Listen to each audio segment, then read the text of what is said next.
Hey everyone, Tankenstein here. If you guys didn't know, there is a brand new event going on in War Thunder called the Inferno Cannon event, and this baby right here is the main reward, the PLZ83-130. In this video, I will be going over it hopefully pretty quickly here in this screen, showing you all the quirks, all the features of it, the ammo types, all of that, and also taking it out in test drive right thereafter. Now that said, at least as of current, this is showing as a rank 5 battle rating 7.3 tank destroyer, of course, in the Chinese ground forces tech tree, and this thing pretty much shares a very similar cannon to what we see on the Object 279. The big difference here is that even though it does fire the same ammunition, it actually has around 1,000 meters per second lower muzzle velocity, which is not great. Obviously, when you have lower muzzle velocity, this does have fewer millimeters of armor pen, so this has around 313 at very most, whereas the Object 279 has around 350, 360. So it does have lower armor pen, but again, at 7.3 BR with this,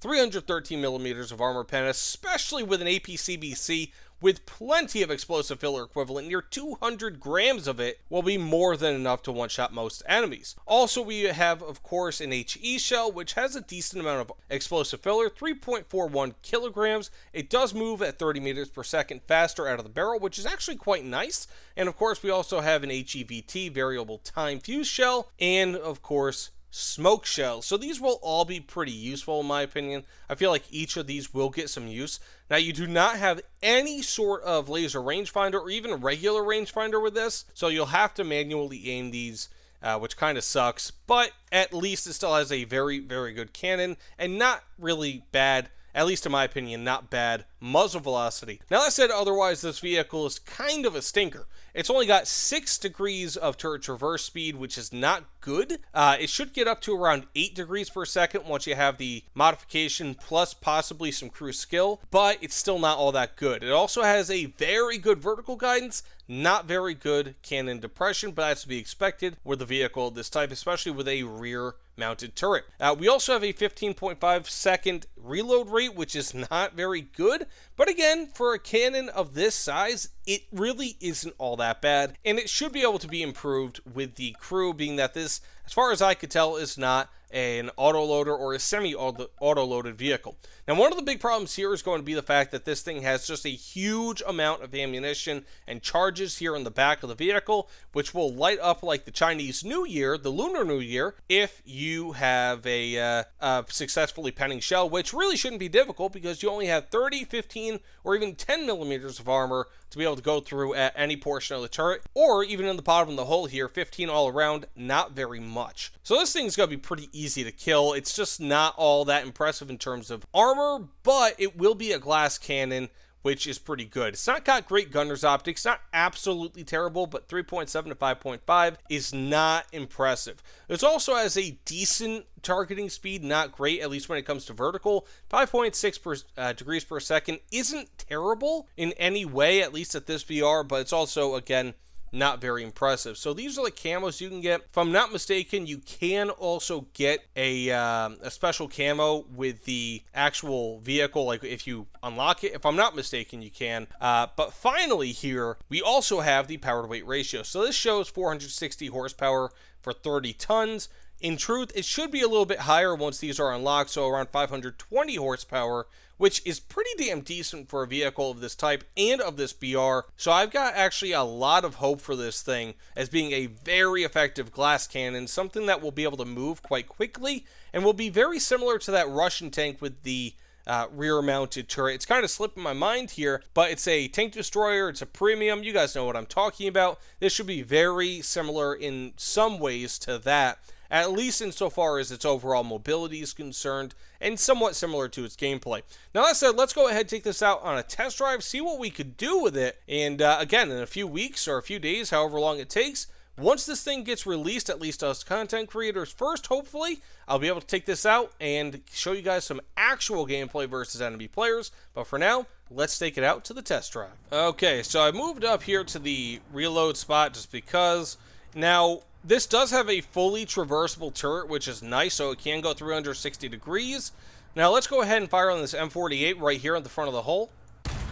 And it went right through, as one would expect. 300 plus millimeters of armor pen will do that. Next up, we have, what, a M62, if I'm not mistaken, I believe, which isn't all that crazy, but it could provide some issues. Let's see.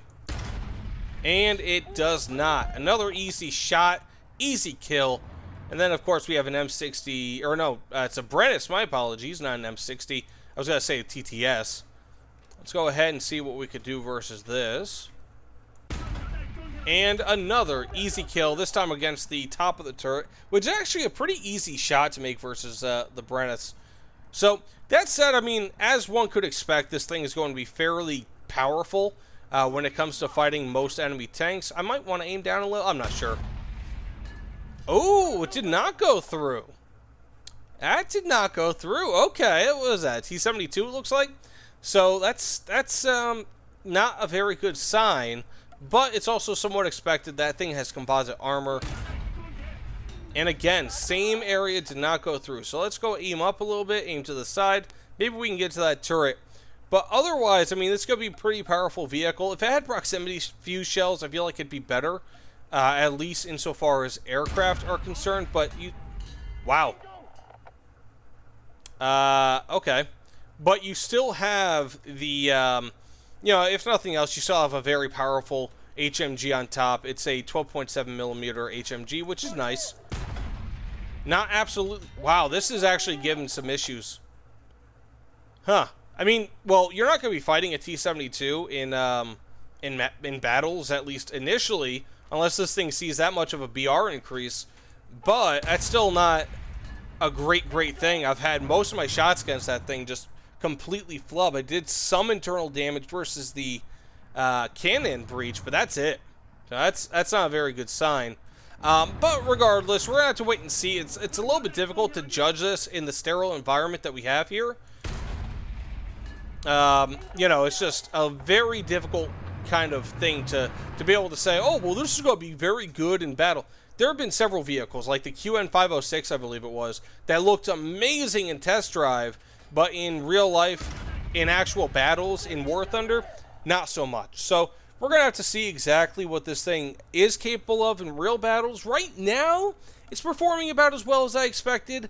Maybe a little bit worse. It's very difficult to say, but not too terrible. Now, let's just go ahead and just drive this thing real quick on this road. See what's... Now, this is also the reference model, so it is getting that horsepower boost, if I'm not mistaken. So this should be about 520 horsepower.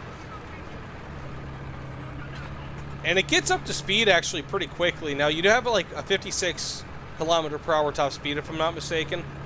No commander sights, which kind of sucks. But, I mean, overall mobility on-road is pretty good.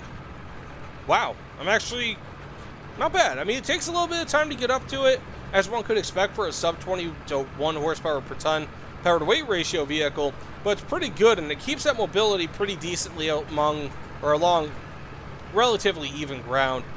Of course, when it goes through hills, it's going to slow down a little bit, but it's not bad overall. So, I mean, overall, I feel like this thing has a lot of potential. It's a little bit difficult to say, especially versus that T-72, because you would expect, I mean, what was that? It was probably around 280-ish millimeters of armor pen I should have had at that range. Maybe a bit worse, actually, probably like around 230 when accounting for the angle. But you would expect at least one of those shots would have went through. So I'm kind of wondering why not. I actually took this out in a test drive earlier, and this thing was actually having difficulty penning an M48. So we're going to have to wait and see. You know, I'm not entirely sure how good this thing is going to be, if it's going to be good, bad, or something else. But I'm pretty excited. This is going to be a very fun tank. It's one of those overpowered in one way, weak in another way tanks, so I'm pretty excited. So that said, thanks so much for watching. If you don't mind, please consider liking, commenting, subscribing, especially if you want to see me when I take this thing out for actual versus enemy player gameplay in hopefully a few days. But either way, thanks again, and I'll see you all on the other side. Take care, everyone.